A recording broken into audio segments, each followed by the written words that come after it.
So Kevin, thanks for joining me. And actually, you will be the first episode back on the what I'm calling season 2 of Cool. Steal a Moment. Um, I went on a massive hiatus and finally have just decided, the demand is there and guests want to come back. So let's have some conversations. So first of all, how are you? How are things going for you right now? And what are you working on right now?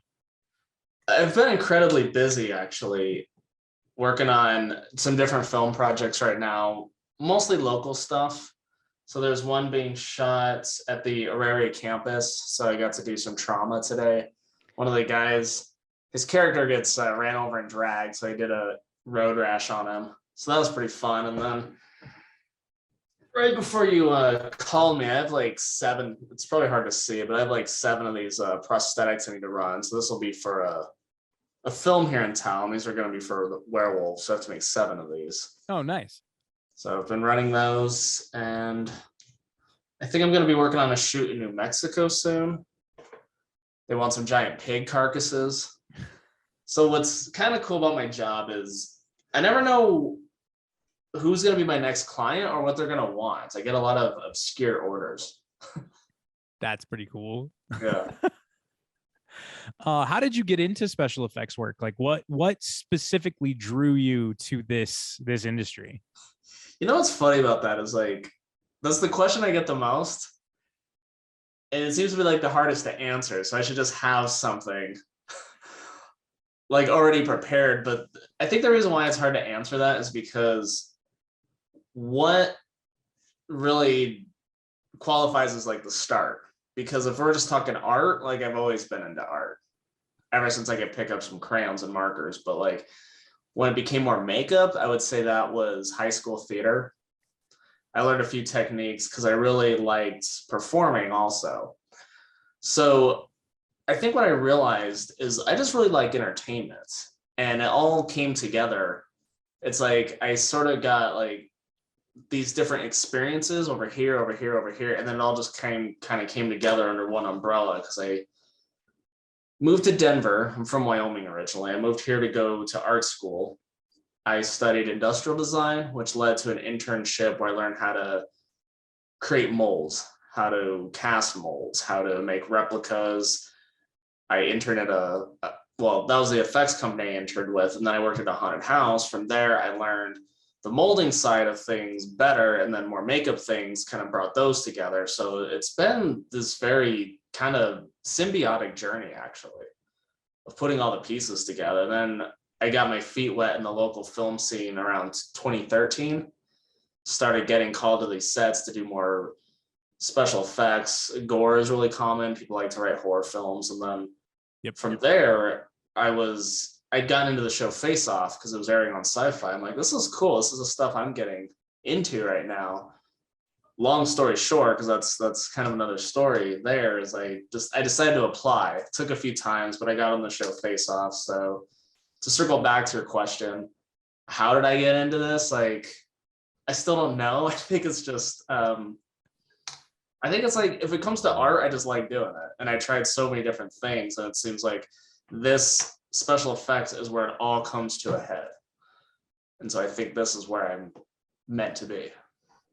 That's the crazy thing about being an artist like myself. I'm a musician. So it's all about the palette we choose. I've been singing my whole life. I've been doing the different musical things my entire life. So for you just took the medium that you were already interested in, moved it to a method that you found ways to implement them through art school and then internships, and found a way to eventually turn it into a fun career. Like, it's something that you get to do, it's to enjoy. And you know what? Gore is the key, I think, in special effects. A lot of people really enjoy effects, makeup, and work, especially in that frame of work. I believe you worked with 13th Floor, right? Quite a long time, yeah. Yeah, that's some pretty amazing shit. I've been through there a couple times, and some of the stuff that has been built for that has always been incredible, and makes me very uncomfortable. I won't say scared, but it definitely uncomfortable is a good adjective, though. That's just as good as being scared. Yeah. What was the experience being like on a show like Face Off, a competition show, time frames, making it a little bit more complicated, I'm sure. What's that world like? So it was really interesting. Like there were things that met my expectations. There are things about it that are different. My favorite part, well, I really liked just being at the cast house. I liked getting to know other artists because I feel like in a lot of ways that's what made me better. The judges are tough. That helped make me better. The internet helped make me better because people don't have to be nice to you. If you're a character on TV, nobody owes you kindness. It's like you're not at home anymore where your mom is going to tell you that your drawing deserves to be on the fridge. It's a new world, right? That was great. I loved being around the cast members because I feel like all of a sudden you're not in your own backyard anymore where like you have to elevate yourself. You have to be as good as they are. That part I loved. I also loved just being in the lab because once the timer started, we could just do whatever we wanted. And that felt like freedom. So I guess what I'm trying to say is I really enjoyed the parts of it that didn't feel so TV. Because when we're in the lab, I mean, granted, there are cameras on us. We got the lab mics on, but there's none of this like blocking. They're not like, okay, you need to go here. We're going to film you over here. We can do that multiple times. That doesn't happen when we're actually working. That does happen when we like go on our little field trips and it's time to like introduce the challenge, or when we go to the lab and we have to like pick our live cast. Those parts are a lot more tedious. And it's just a lot of waiting. And so it's like they say in film, hurry up and wait. Like that part I wasn't crazy about, but just because I feel like I'm just always antsy all the time. So I don't like waiting around. I'm always thinking like, all right, let's just get to the lab. I just want to make something, you know?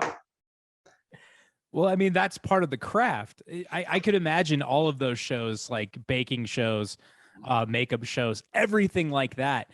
Most of them are just like, why are we still standing here? There's a whole cake that needs to be made over there.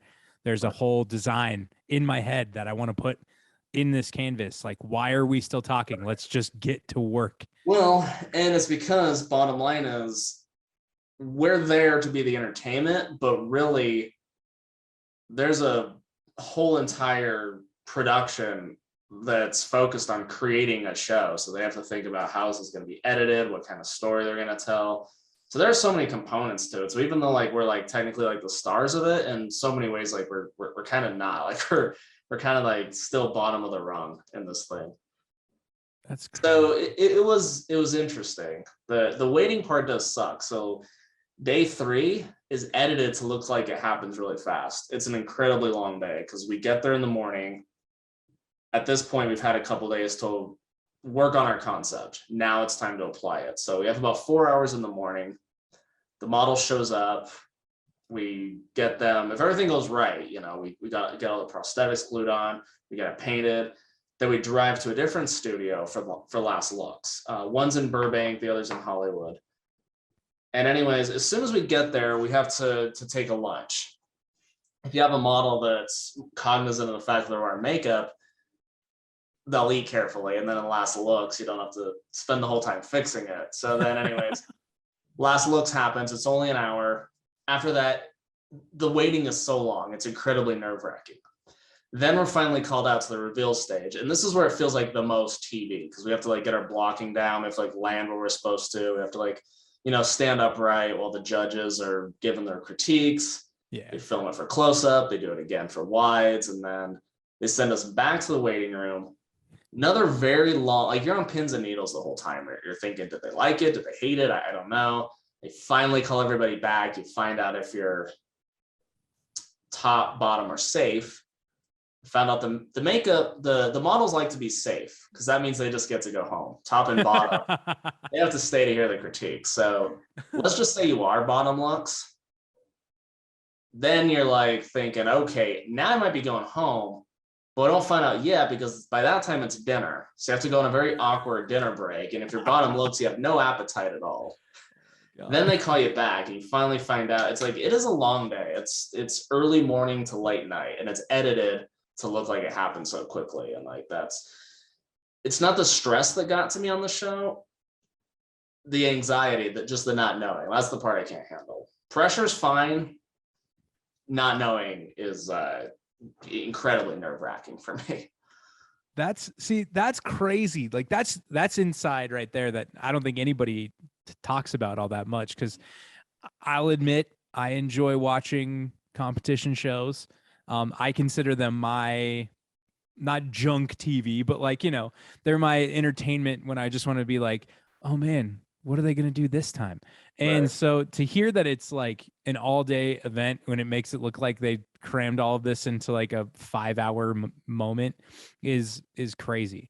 And that makes total sense. I would assume that it would never be as shot. Like I would assume it would be an all day thing, especially with something as intense as makeup work and things like that.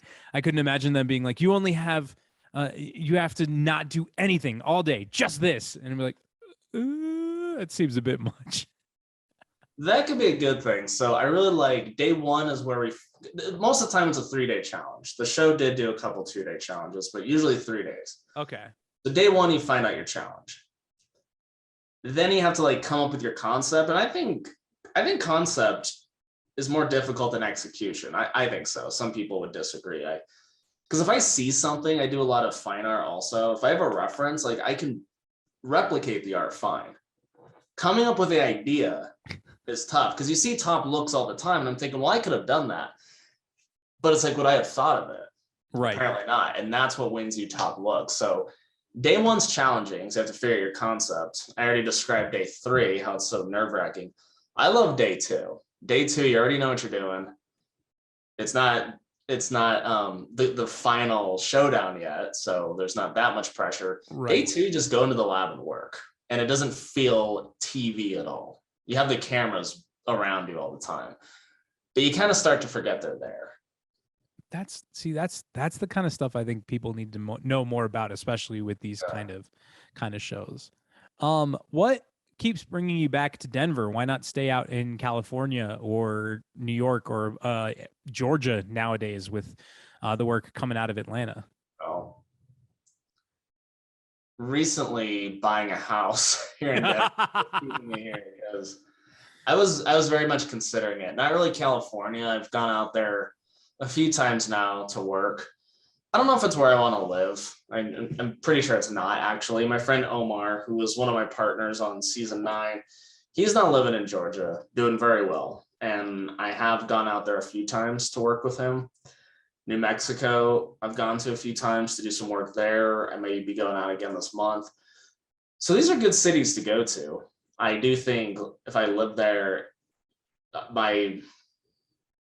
it's hard to know. It's like we wish that we can just like live multiple lives instead of behind what's behind this door, this door, this door. It'd be nice if we could just be interdimensional and try all of it and see what works best, but I can't. So anyways, I think I'm doing well here. I think in one of those cities, I'd probably be doing better just because the opportunities are out there. But I think my trajectory has been very positive these last few years. The upside of being in Denver is I don't feel like it's very competitive, because there aren't a lot of effects artists here in Denver, and the ones that there are seem to be we seem to be in a good kind of friendly place. It doesn't seem all that competitive. Like, on the contrary, it seems like it's very supportive. Like, if I can't make it to something, my schedule might not allow it, I know who I can refer, and people refer me all the time. Not as many gigs here, but not as many people going after them either. Right. I mean, it kind of balances itself out. Yeah, and that's important. That's the key. You are working. You have a supportive community around you. Those things are just as important as anything else. Right. I mean, being the only comparison I have is the music scene here in Denver is the same thing. Like, we have that supportive cast around us who allow us to help each other out when we need it. recommendations from other artists if they need something like, hey, I need a bass player. Why don't you call Michael? He'll come in and fill in for you. He can play the parts that you need for this. Or you need backup vocals for a track, but you don't want it to be yourself, call Michael. If you need a guitarist, call Sean. You know, like there's different people in our group that it's exactly the same thing. We're there to help each other out. And it's not so much a competition as it is an environment of support, which I think is really important. I really like that, because it seems like in these industries and just entertainment in general, that kind of brings both our worlds together, because you know you'll work on music for production, I might work on the art for the production. But for being in a city, it seems like in our respective industries, there's almost like this kind of small town hospitality, like it feels like, and it is really cool. And it does keep getting smaller. Every time I'm on a set, I always know I'm going to bump into someone I already know. And that can be great, because a lot of times that's how you get your next gig, is you put your best foot forward on something, you're going to get recommended for the next thing. Well, exactly. And that's, I mean, that networking is the most important thing in the entertainment industry, because you don't know who that next person you're going to meet could be. You never know. It could be, I don't know, Tom Savini one time, just by accident. And you're like, I'm working on the next House of the Dead, or, you know, something of that nature. And you're putting yourself in those positions. That's something I think that I enjoy about entertainment in general, especially now, as we're coming into hopefully the tail end of the situation of the world right now, and getting back to being able to do, I mean, we're pretty much doing all those things anyway. But like getting back to playing shows again, and shooting more, and being more open to do these things on a regular basis. I think having that support and having those people around us is going to make it even easier to make that full transition all the way back when the time is right. I hope so. I mean, I think it kind of is that way. And one upside to being in the 21st century is technology makes things very convenient. The fact that we're facing a pandemic isn't good, but I mean, at least it happened during a time period where we could communicate like this. Yeah. So that is another layer to why I don't feel like I actually have to move to another city. If I need to either, I mean, I know a lot of actors that do virtual auditions like this. A lot of Denver actors, like they'll do an audition for New Mexico. If they get the part, they'll just drive there and do it. Yeah. Same thing. It's like if I am trying to get hired to do work in another city, my portfolio is all online. We can have an interview on Zoom like this. So doing things virtual is great. I mean, it's helped make these last couple of years tolerable. Yeah. Yeah. And productive too. We can still be productive. Yeah. That's been the big thing, is we've still managed, creators have still been able to create, because we have these means to develop these programs and do these things. Zoom, you have so many music and art transferable software programs now. I mean, we wrote 5 songs over that time period that we wrote virtually when we couldn't be together. Like it's just the nature of art now, I think, is having that ability to be able to use the technology to your advantage. I think we were headed that way anyways, but COVID and the shutdown sort of just pushed us, like it pushed that paradigm on us a little bit faster. I completely agree. And the same with the way we digest media too. And I think that's why LA isn't the place you have to be anymore, because when other states, I guess, get the right tax incentive, and then when they start having like hit productions there. So in the case of New Mexico, Breaking Bad, right? With Georgia, you have The Walking Dead, and I have all the Marvel movies. You have and then you're getting like these Netflix hubs, which are just as popular as going to the movies now. Yeah. So even though we're in a lot of ways like not forced, but like encouraged to stay home, it's kind of okay now. Like I don't think going to the movies is gonna die, because we still love that experience. But we can have we can have entertainment that doesn't really dictate where we have to be. I think we're not too far away from just having everything be streamed pretty soon. And what's great as an artist is that means that gives us more freedom to kind of be and live wherever we want. Yeah. Travel when we need to, but or not. I mean, some jobs don't even have that as a requirement. If you're an editor, you don't necessarily have to be where the production is. Right, So because you can do it from home. Music, right? You can do that from where you're at.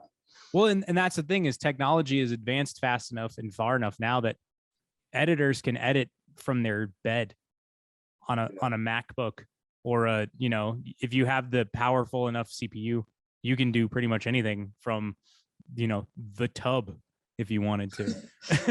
You could. I mean, that is funny. Like, movies can be edited from the bathtub. The next greatest movie. It's like, you'll read about it in the Did You Know that it was edited while someone was in the bathroom. Speaking of movies you've seen in theaters, what was the last movie you saw in theaters? Do you remember?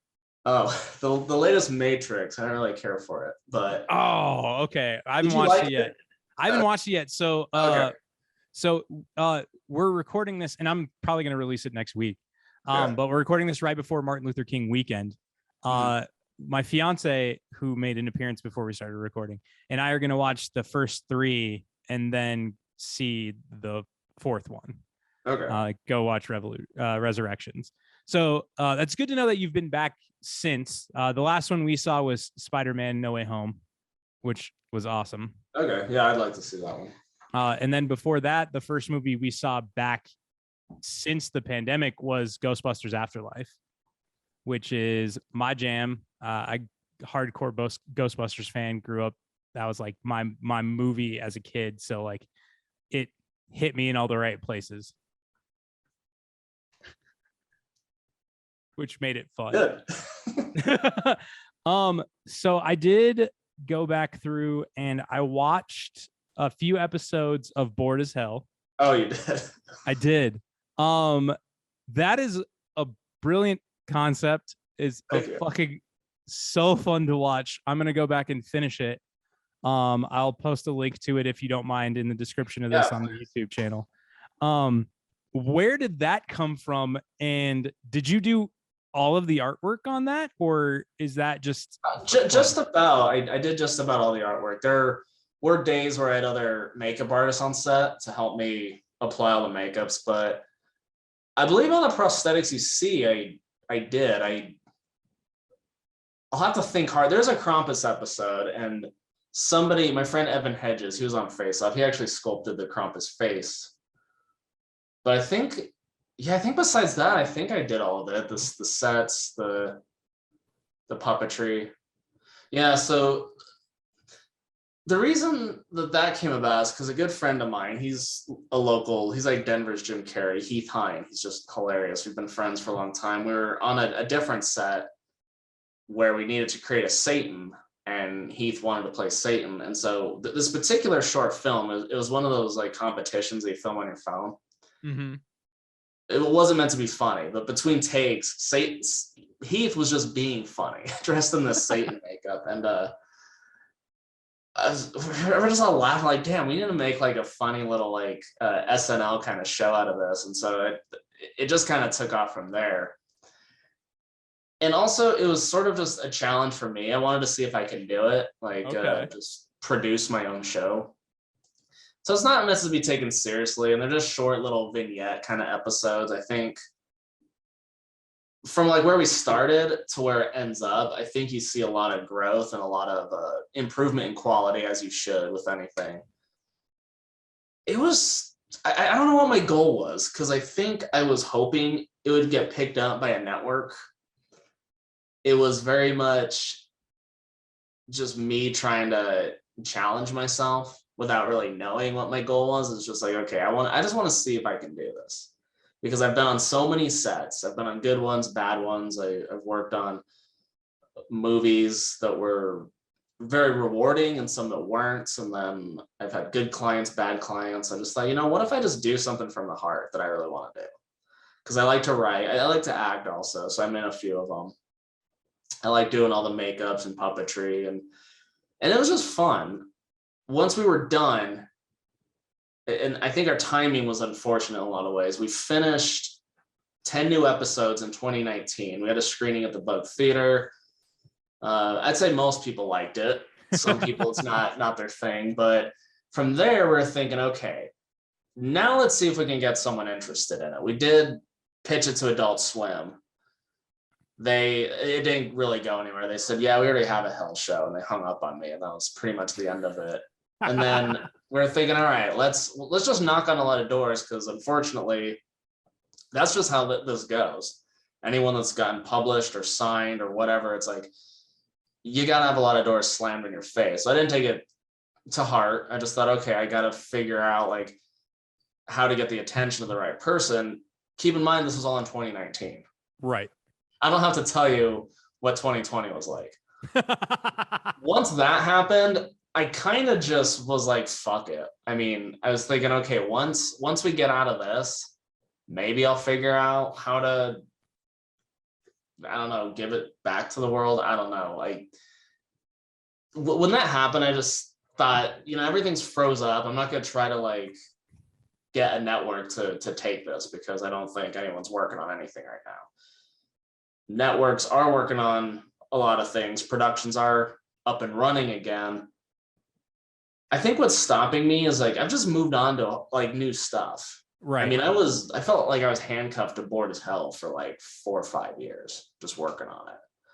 I'd rather just hire someone who's good at marketing, who's good at pitching. It's like, I'd rather you just do it and then take a big cut, like whatever you want. Like, I think that's where I'm at with it. And I also thought about this. I thought about just doing funny TikToks with it, because there is so much on YouTube. YouTube's great because anyone could put stuff up, but YouTube's bad because anyone can put stuff up. So yeah, I'm on YouTube. Right. Nice. So it's hard. It's hard to get people to see your stuff because it's buried under so much content. So I no longer think YouTube's the best platform for it, because I feel like the show went on YouTube and pretty much died there. The view count's extremely low. I was thinking, we can just do TikToks with this. Not even try hard. I don't need a professional crew at all. Nope. I need a phone that we hold vertically. That used to be the complete antithesis to how we film. Now it's what we do. It's like the bar is so low now. I'm like, if I just made a TikTok account for Bored as Hell, I'd probably get millions of views and try a fraction as hard. What's crazy is if you think about it too, TikTok doesn't make sense. No, as a platform, it doesn't make sense. It goes against everything that you could imagine in the art of filming or production or anything. Literally, it is portrait, not landscape. You have essentially the most annoying aspects of humanity doing the things that everyone gets annoyed with, and 3 million to 500 million people watch you do that thing, and then you're famous, apparently. It's crazy. Yeah, I think it paints a picture of where we're at and what comedy has devolved to. Well, and comedians even say those people aren't funny. And then they go and do the exact same thing as a comedian, and it's still kind of not funny, but a little bit funny because they're better at delivery. Mm-hmm.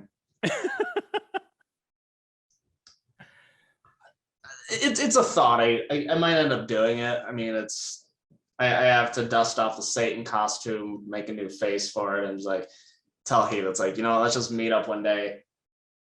Don't even do this professionally. Let's just do funny little 10-second clips, and I'll probably get more views than I've ever gotten on anything.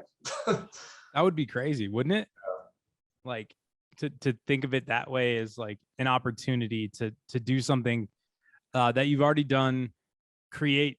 Essentially, those can be what, 2 to 3 minutes? I think so.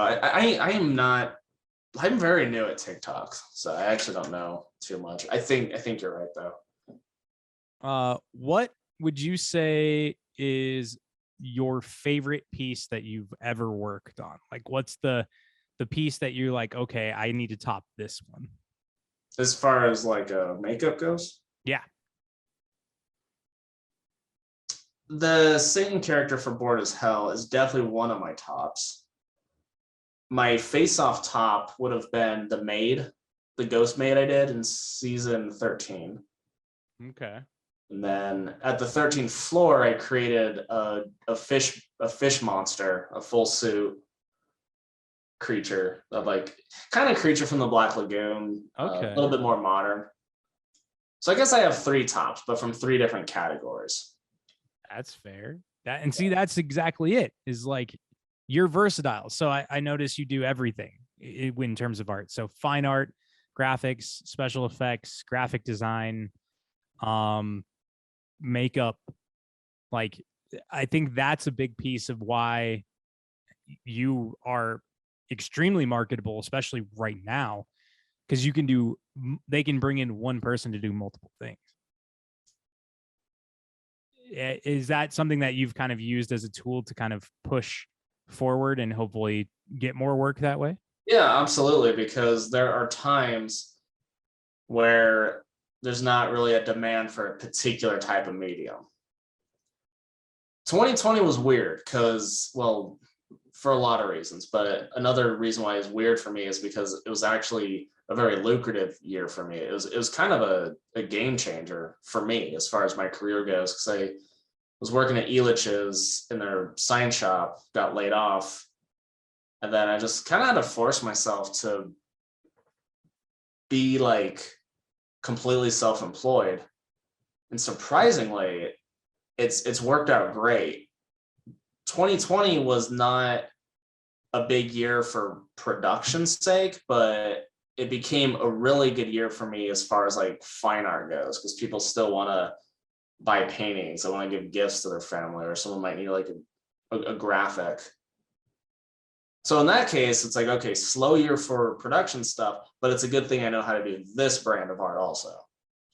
So it was a good time for that. And then Christmas is always a good time for like the more gift kind of art. Now, I would say I haven't done too many commissions like that. It feels like now, maybe it's just because people are more motivated when a new year starts, but it seems like it's just a really production heavy month. So it's good because sometimes things get a little bit dry for a while. So I'll go over here. Or also I'll get kind of over it. It's like, all right, I don't really want to do special effects for a while. Good thing I know how to do something else. And I'll work on that. Definitely. I can tell you from experience in my end of the things, I do a lot of different forms of broadcasting in media to keep myself fresh and keep myself available for any type. So hosting a podcast, I have another one that's a nerd-centric podcast that is co-hosted. So I have people to bounce off of and work with. I do play-by-play for high school sports on top of that. So like doing multiple different facets of the same thing using my voice talent on that front to allow myself the ability to be like, well, if they need me over here, I can go over here. If they need me over here, I can go over here. If I want to do this for this, I'll be right here.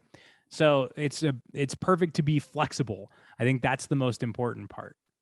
Yeah, it's good for you career-wise, but it's good for you mentally too. You don't have to be stuck to one thing all the time. Yes. So yeah, I think it's a great thing.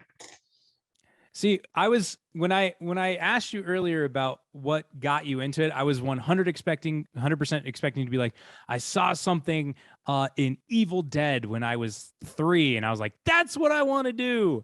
Is that what people seem like they think that's what your focus is? I think so, and people that have that assumption aren't wrong necessarily, but I wouldn't say there's like that one moment.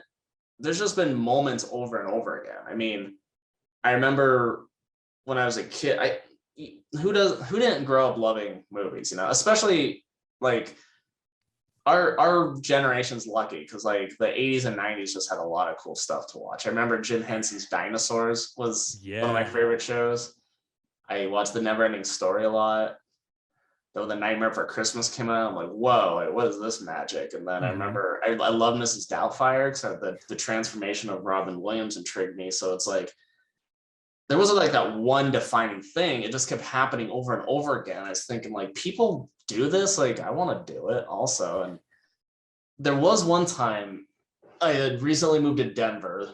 The Barnes and Noble was still on 16th Street Mall. I used to spend a lot of time in there, and I saw Rue Morgue magazine because I don't think I had actually seen one before. I don't know if because I came from a small town, so I don't think I'd ever seen it. And then I saw one there. I saw these amazing sculptures by T.S. Kubler, and I saw these behind the scenes shots of these horror films. I'm like, okay, I want to do that. So that was sort of when my passions start shifting more into effects. But I think I kind of just always wanted to do it, just from being so enamored with entertainment. And that's one of those things. Like it's one of those like the aha moments, even though they're multiple, is sometimes it's like, okay, all right. Yeah, coming from Rock Spring, right? Wyoming. Yeah. So my grandmother was born and raised in Rawlins, Wyoming. So I think that's a little further west of Rock Spring. It's about 2 hours east, actually. East. Yeah. And I almost took a job in like one of the most western, like right off the Utah border, Evanston. I almost took a job in Evanston doing play-by-play out there. So I almost moved from Denver to Wyoming. Okay. And then I realized that I didn't want to leave Denver. So. Well, I think there's a lot I like about Denver. I think I still like living here. I don't think I'm as in awe of it as I was before, because right. You got to keep in mind I was 18 when I moved here from a small town.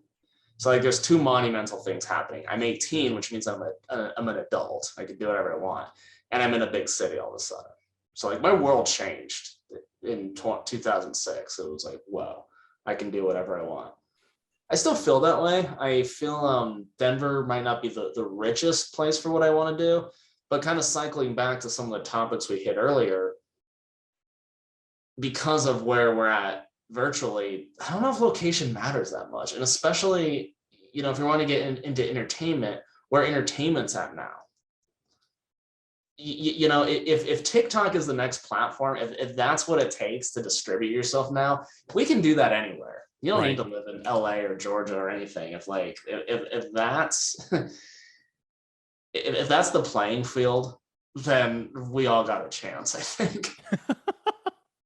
It gives me hope at 35, still trying to be a musician in the famous sense, to give me some hope to make it to that next phase. Yeah, you just don't know. I mean, I think Justin Bieber, didn't he get famous because of YouTube? But he got on YouTube when it was right. It's like that's the best time to be on YouTube because it's not too saturated yet. Yeah, now YouTube's hard to do. Yeah, YouTube is really hard to do. I can tell you right now, as the owner of 2 channels, operator of another one, it is very hard to get subscribers, especially right now, because people want to kind of push. The other hard part too, is podcasts are oversaturated right now as well. Mm-hmm. But a lot of platforms are making it easier for you to monetize auditory podcasts based on impressions. Because so I work in advertising as well. And all of advertising, no matter what you do, is shifting to impression-based advertising. It's no longer how often you can get it to be viewed, it's how many times it's viewed. So you don't need to generate more content to push out to gain more viewers. It's how often your viewers come back to the same product. So it's really interesting, since I started doing this and working with Spreaker.com, not an ad, but I recommend them. I pay them. They don't pay me. They do a really good job of monitoring analytics and helping you see where your growth points are and where you can benefit from producing things. This show has been on hiatus since April 20th, 2021. And it still generates impressions. I have not released an episode other than an update episode, I think in like mid-April. But the content that I have produced still generates followers. So that gave me the idea to be like, you know what? If enough people want to like interview, come back and join me on the show, I will bring it back because I'm willing to put the time and effort in if people are still going to consume the media. I put it on YouTube. It gets a few views here and there, but the audio version does phenomenally. Like for me, as a guy sitting in my living room in downtown Denver, putting out a podcast, interviewing awesome people like yourself, it gives me a chance to, A, meet interesting people, and B, get a voice out to other people all over the world at this point, which I think is awesome. Another thing to keep in mind too is we don't always know what might be a sleeper hit because maybe it doesn't take off right away. I mean, you could be nurturing this right now, and because you have the audio version, it can drive traffic back to this, and this might get a burst. You just never know. And that's the crazy part about media and entertainment in general. You think about some of the great cult classic films. They bombed when they came out. Yeah, exactly. And now they're like, oh man, have you seen this? And they're like, no, what is it? And then you share it with your friends. And then next thing you know, it's like, this movie is a cult classic hit. Or like bands who have long since disbanded, whose music is still out there. People find it and they're like, oh, I wish this band was still together. You know, it's one of those kind of moments. And that's part of the reason why I wanted to bring it back and an opportunity to really just have a shot at seeing if I can, you know, take that seed that's been planted and make it grow. You're not worse off for trying, so exactly. You might as well. Well, and it's fun to do. What I like about podcasts is you can be. I like the organicness of it, and I like that you can really be thorough on a certain point. You can't do that in all cases. Like I hate doing interviews with the news because they have to cut so fast. They'll ask you a loaded question and you just don't have time. You have to be really peppy and just, I don't know, I just don't like it. Like this I like. It's relaxing. Yeah, and that's the whole point. I take my notes from other podcasts that I've listened to over the years, and honestly, it's a conversation. I'm not here to ask you a million questions. I'm not here to be like, so tell me, what's your favorite color? What do you eat for breakfast every day before you work? Guess what? 95% of people don't give a fuck. I don't think they do either. Yeah. Right. Exactly. Yeah. But you know, if I think of something in the moment, it's worth asking to me. And sometimes, you know, sometimes I run out of shit to say. It happens. I've done it enough times now to know that, you know, you can't force it. It should never feel like, I feel like the best podcasts are the ones that feel like you are sitting in the room having a conversation with these two people and you don't have to say anything, or you can comment by yourself. I've done that plenty of times. I'm like, what are they talking about? Why do I feel like I'm not interested anymore? Oh, that's funny. Something like that. It happens to me all the time. What are some of the podcasts you listen to right now?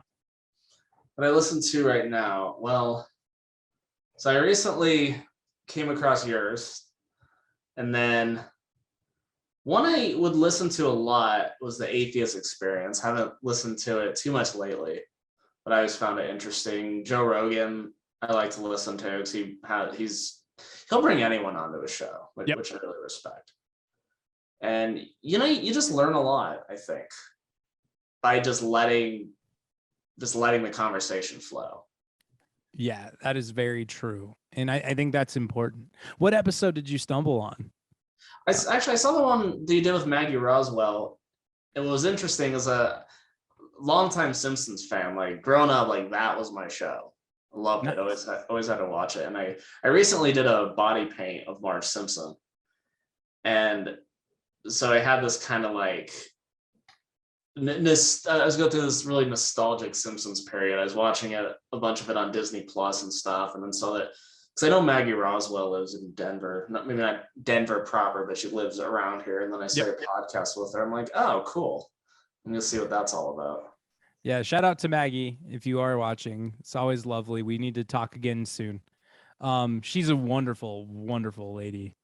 Her daughter and I work together in my day job, and that's how we got connected. So, see, and that's so cool. Like that just shows that, you know, the more the more you interact with people, like eventually, like your circles keep growing, and I think like the things we do get more and more prestigious as we move along. yeah, and I think that's the point, like growth in general. So I actually need to wrap up right about now. So right now is the time for you to promote anything that you want. So for the first time for season 2, Kevin, the floor is yours. All right. Well, thank you very much for bringing me back. I'm happy to be your season 2 first. Check out, I have a website in development. It's not up yet, so can't plug that, but I have a lot of my work on Instagram. It's easy. It's just my name, Kevon Ward. Check out Bored as Hell. It's on YouTube. Just Bored as Hell. You might type in my name after that as well. And then, you know, let me know what you think. Like, let me know what's funny, what's not funny. I don't know. And if you need anything, I really like working on people's productions. So if you want to do something really crazy, don't limit yourself to what you think is possible or not. Like, write the script that's in your heart and then call me up. I don't care how crazy it is. Like, we'll figure out how to do it. Okay. Awesome, man. That's awesome. I appreciate you coming on and giving me a little bit of your evening. And all of the things that Kevin did describe will be in the description box below, or in the description of the episode from the audio versions, which you can find on Apple, on Spotify, on every podcast streaming service under the sun. You can see this and look at our beautiful faces on YouTube. If you guys want to do that, like, comment, and subscribe. All the shilling aside, thank you so much, Kevin, for coming on, man. I really appreciate it. But again, man, thank you so much. It was great to, you helped me knock the rust off. You made it feel good. I think that's good. I think as artists, we should pick each other up as much as we can, because we rest on our laurels a lot, and we get jaded a lot. Like this, what we do is hard. It's hard to stay motivated sometimes. So happy to give you a shot of motivation if you were in need of it. 100%. Full disclosure, I was really hesitant to like bring this back, but when you sent me that message on Facebook and I looked at it and I was like, you know what? Like, let's go. So yeah, thank you for that shot of motivation, man. I really appreciate it. Well, you're welcome. I'll talk to you soon. Okay. Cool. All right. Yeah. I'll stay in touch. Awesome, man. Take care. It almost feels like someone else is living my life, 'cause it almost